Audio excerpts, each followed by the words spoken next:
lót khen in van pi hong mau à và pi du in chào lui te hong khang hong hill in vai tui pi ca lai dòng ra là mun sang ga lung mo lia nem lai di nem nghe zai lan hong oi nghe na se lang koi won ni thum to choang ai chik chang tung ding chin tong kum won dei ten tong don nang vai mong e lai a na sa toang lung sia phei phung na xoan in mo lai som na tin le toai zo min lo ni te mo u a na duang song ding sak mi khang mi ki khong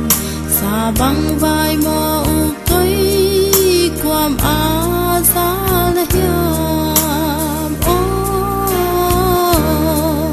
zai lan hong oi nghe na se lang koi bon ni thum to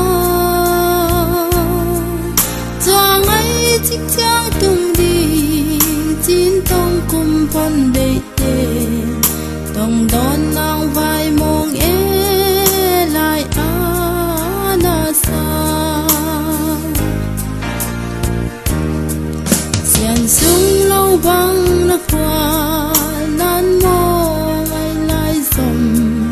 na sao xiang loa ma tu tho lu nghe nang la sim lei ngai lo sia nang lai tut khol ta i tun ngai to hai bang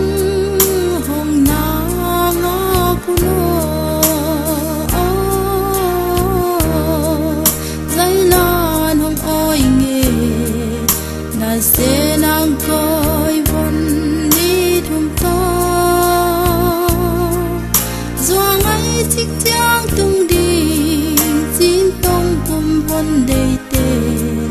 tong don nang vai mong e lai a na sa lai som na vang ai man chin ne toai teng in mi lâu na mi lo nang lum song pu na kha vang ai na koi nem le bon ni ke sian in ham bang hoài he